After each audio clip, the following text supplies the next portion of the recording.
Бұл уақиға шағын қалашықта мекен ететін құрылыс басшының басынан өткен болмыс.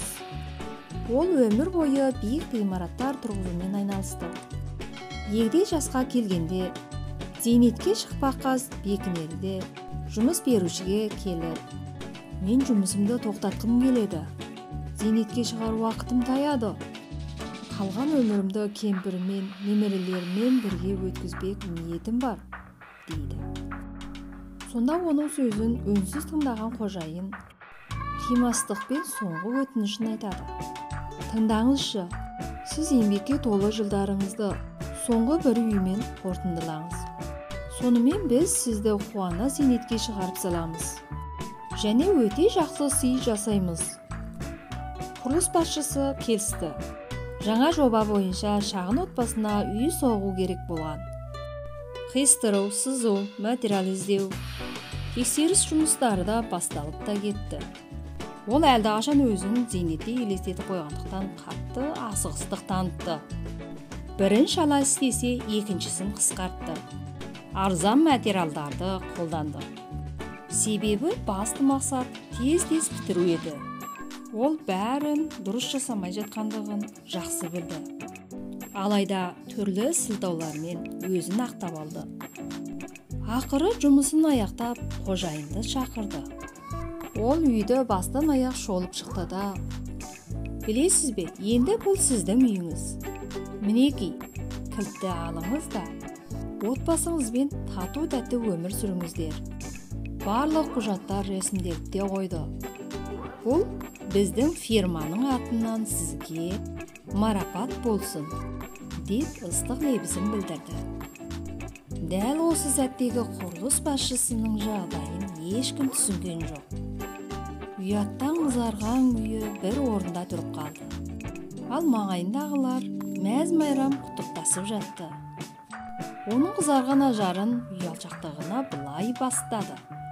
Ал ол өз ісі үшін жанын жегідей жеуде еді. Асығыстықпен жасалған қателіктер мен кемшіліктер қалған өмірінің басты проблемасына айналып, өмірін қиындататын ойына алғанда, онан сайын өзін сөгілмен болды. Алайда бәрі кеш еді. Тыңдарман қауым, сіз бұл уақиғадан қандай ғибрат алдыңыз? Тағы бір ой жүгіртуге қалай қарайсыз? Білесіз бе? Біз де құрылыс басшысы саналамыз.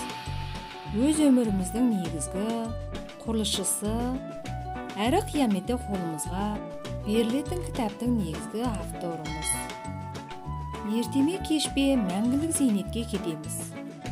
Зейнеткер ұзақ жылдар бойғы еңбек нәтижесін көруші. Істеген ісіне тиісінше ақы алушы емес пе? Ал адам арғы дүниеде де фәниде жасаған жақсылықтарының сауабын алушы, жамандықтарының зиянын татушы. Құлшылықтарымыз қаншалықты дұрыс әрі қабыл болып жатыр екен. Білімсіздіктен, асығыстықпен қателіктерге ұрынып жатқан жоқпыз ба? Бұл әрбір мұсылманды мазалайтын сұрақ.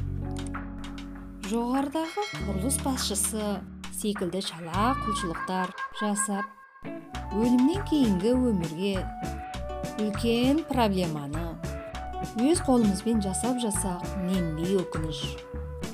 Істеп тапқаны жақсылығы оған, ал өзі үшін істеп тапқаны жамандығы оның өзіне қарсы болады. Ол күні Алла Тағаланың өткен күндерде істеген амалдарын себепті рахаттана жеңдер, әрі ішіңдер. Құран аяттары деген есту үшін қандай амалдар жасауымыз қажет? Осы туралы өзімізде бірге ойланып көрейік.